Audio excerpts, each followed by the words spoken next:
আমাদেরকে তারা সন্ত্রাস বলে, অথচ সন্ত্রাসী করে তারা। প্রথম মহাবিশ্বযুদ্ধে যারা 20 মিলিয়ন মানুষ হত্যা করলো, 10 মিলিয়ন। দ্বিতীয় বিশ্বযুদ্ধে 20 মিলিয়ন। হিরোশিমা নাগাসাকিতে 2 লাখ মানুষ হত্যা করলো ইহুদি কাফেররা। স্টালিন একা 20 মিলিয়ন মানুষ হত্যা করছে, হিটলার একা 20 মিলিয়ন মানুষ হত্যা করছে। ভিয়েতনামের যুদ্ধে 5 মিলিয়ন মানুষ হত্যা হইল। তো এত মানুষ মারছে তারা, আর মুসলমান জঙ্গি হয়ে গেছে। সোমালিয়ায় পৃথিবীর সবচেয়ে দামি খনিজ পদার্থ, সোমালিয়া একটা দেশ, এটার মাটির নিচে সব সম্পদ, অথচ সোমালিয়ার মুসলমানরা মাটি খেয়ে বেঁচে আছে, খাবার পায় না। কেন? ইহুদি খ্রিস্টানরা সোমালিয়ার জমিন থেকে সম্পদগুলো চুরি করে সব নিয়ে যাচ্ছে। তাইলে মানবাধিকার লঙ্ঘন আমরা করি না ইহুদিরা করে? সন্ত্রাস আমরা না ইহুদিরা? আর এই গোড়া সুপার পাওয়ার আমেরিকা। কোথায়? মার্কিন আমেরিকা। এরা হইলো গোড়ার থেকে সাপ্লাই দেয় সবকিছু। বিশ্ব নিয়ে আপনার চিন্তা নাই। যত দ্বন্দ্ব আমাদের নিজেদের মধ্যে, যত ফিডাফিডি বাংলাদেশেই দেখলাম। এত দল আর এত মত, বাংলাদেশের মতো এত দল মত পৃথিবীর কোথাও আমার মনে হয় নাই। ঠিক না? এক টুপিওয়ালা আর এক টুপিওয়ালারে দেখতে পারে না। যে তোর টুপি গোল, আমার টুপি পাস করলি, তুই আমার রাস্তায় হাঁটবি না। তোর টুপি লম্বা, তোর টুপি খাটো। কি এক আজীব অবস্থা। একদল নবীরে দাঁড়ায় সালাম দেয়, একদল কয় না সালাম দিবি না, বইয়া দে। একদল কয় নবী মাটির তৈরি, আল্লাহ বলছে, আল্লাহ ডাইরেক্ট বলে দিছে না বাশারুম মিসলুকুম, আমি তোমাদের মতো মানুষ নবী। আর একদল কয় না নবী নূরের তৈরি। এরপরে লাগছে ফিডাফিডি। আমার একটু প্রশ্নের জবাব দেন, কিয়ামতের ময়দানে আদালতে কিবরিয়ায় আল্লাহ সর্বপ্রথম জিজ্ঞেস করবে, ক নবী নূরের না মাটির? ঠিক কিনা? হ্যাঁ, কবরে যাওয়ার সাথে সাথে প্রথম প্রশ্ন, কত নবী নূরের না মাটির? দ্বন্দ্ব করেন কেন?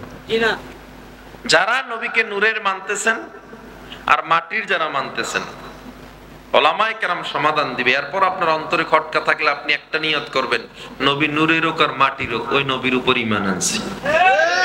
সব সমাধান। ঝামেলা আছে কোনো? কারণ এটা নিয়ে কোনো প্রশ্ন আছে? নূর আর মাটি যা হোক, আল্লাহ বানাইছে, নবীকে আমরা সর্বোচ্চ সম্মানের ব্যক্তি মনে করি, ঠিক না? কিন্তু তাকে নির্দিষ্ট করব না যে নূর না মাটির। নবী সর্বশ্রেষ্ঠ মহামানব, আমি এই নবীকেই ভালোবাসি। আমরা বলি নবী মাটির তৈরি। কি বলি? আপনার যদি মনে হয় না নূরের, আপনি ফিডাফিডি করবেন নাকি সমাধান খুঁজবেন? যদি দেখেন সমাধান আপনার মন মত হয় না, আপনি চিন্তা করবেন নূরের হোক মাটির হোক, ওই নবীরে মানছি। ঠিক না? আল্লাহ সহি বুঝদান করেন। কেউ রফিয়া দান করে, কেউ হাত বাঁধে নাভির নিচে, কেউ বুকে হাত বাঁধে, ঠিক না? এখন নিজেরা নিজেরা দ্বন্দ্ব করতেছে। দ্বন্দ্ব করবে ওলামায়ে কেরাম, নিজেরা নিজেরা তারা সমাধান করবে।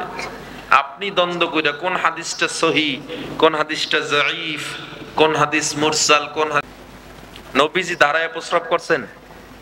হ্যাঁ, এই যে জানেন না, এই জন্য কইয়া দিয়েছে করছেন। আতা সুবাতাল কওম ফাবালা ফাতাওয়াজ্জা ইলা আখিরিল হাদিস। মুগীর ইবনে শুবার থেকে হাদিস বর্ণনা করা হয়, নবী জীবনে একবার দাঁড়ায় প্রস্রাব করছিলেন, কিন্তু কেন করছেন এইটার কোনো সহি riwayat নাই।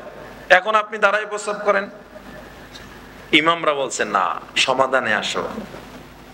এমন একটা কওমের নিকট নবীজি গিয়েছিলেন, ওই সমস্ত যে বিভিন্ন এলাকায় ময়লার স্তূপ থাকে না, ওই কওমটাই নবী গিয়েছিলেন, ওইটা হলো উঁচু উঁচু ময়লার স্তূপ ছিল। তো নবী দাঁড়ায় প্রস্রাব করছে, এটা কারণ হতে পারে যে ওই ময়লার উপরে প্রস্রাব করলে ছিটে গায়ে আসতে পারে, যে জন্য নবী দাঁড়ায় একবার করছে।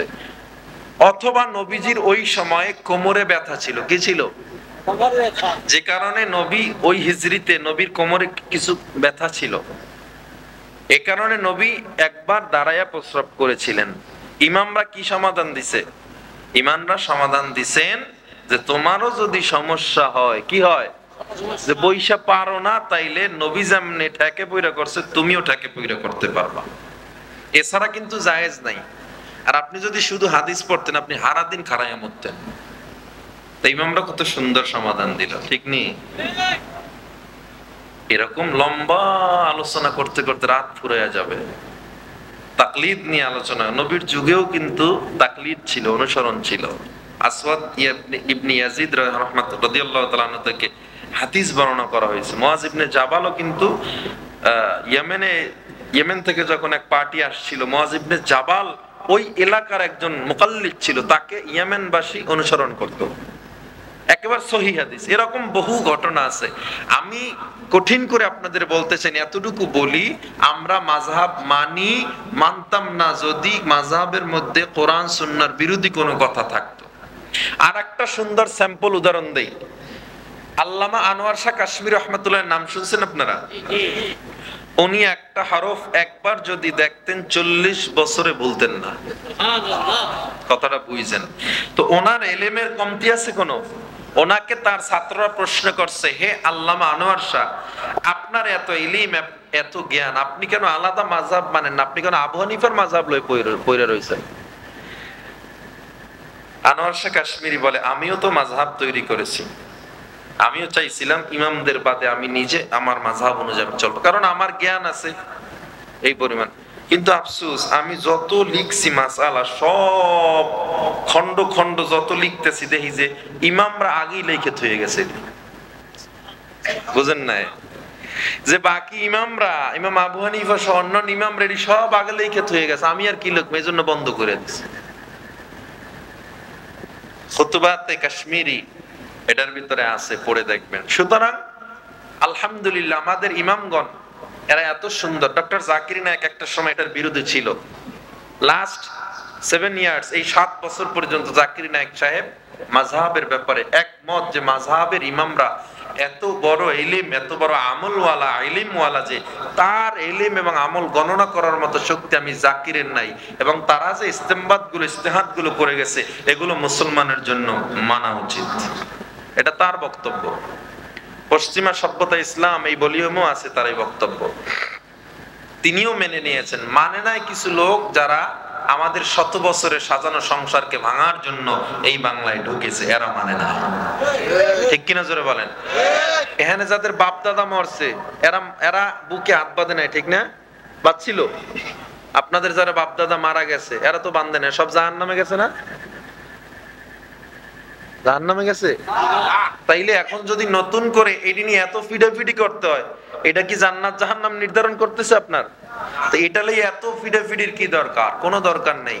আমরা যেভাবে আছি এটার পক্ষে বাংলাদেশের অধিকাংশ উলামায়ে কেরামই এই মাযহাবের পক্ষে। শুধু বাংলাদেশ না, পাকিস্তান, ইন্ডিয়া সহ বহু। এবং এই হারামাইন শরীফের যে ইমাম, আপনারা তো খালি কাবার ইমামের, তারাও কিন্তু মাযহাব মানে, জানেন? হাম্বলি মাযহাব মানে, কেউ কেউ মালিকি মাযহাব মানতেছে। হানাফি মাযহাবের প্রচলনটা আমাদের এশিয়ার, এই দক্ষিণ এশিয়ায় সবচেয়ে বেশি। আমি ওমান, কাতার, কুয়েত, সৌদি আরব, বাহরাইন, ইউনাইটেড আরব আমিরাত, দুবাই, এমন কোন জায়গা নাই যে রাষ্ট্রে যাই না, প্রোগ্রাম করি না, আমি আজ পর্যন্ত মাযহাবের বাহিরে কোনো ব্যক্তি পাই নাই। এক একজন এক এক মাযহাব মানতেছে। আপনারা তো হাত বাদালয় ফিডাফিডি করেন, আর ওমানে আমি দেখছি হাত ছাইরে দিয়ে নামাজ পড়তেছে। আর আপনি নাভির নিচে পড়বেন না বুকে, এরা হাত ছাইরে দিয়ে পড়তেছে। তো ফিডাফিডি করে কোনো লাভ আছে? কষ্ট হচ্ছে আপনাদের? এগুলো জানার কি দরকার আছে না নাই? না খালি কবরের ওয়াজ করে জামুগা? নিজেরা কখনো নিজেদের সমাধান খোঁজার জন্য তর্ক নয়, সমাধান খোঁজার জন্য উলামায়ে কেরামের দ্বারস্থ হতে হবে। পারবেন তো ইনশাআল্লাহ? আল্লাহ কবুল করেন, বলেন আমিন।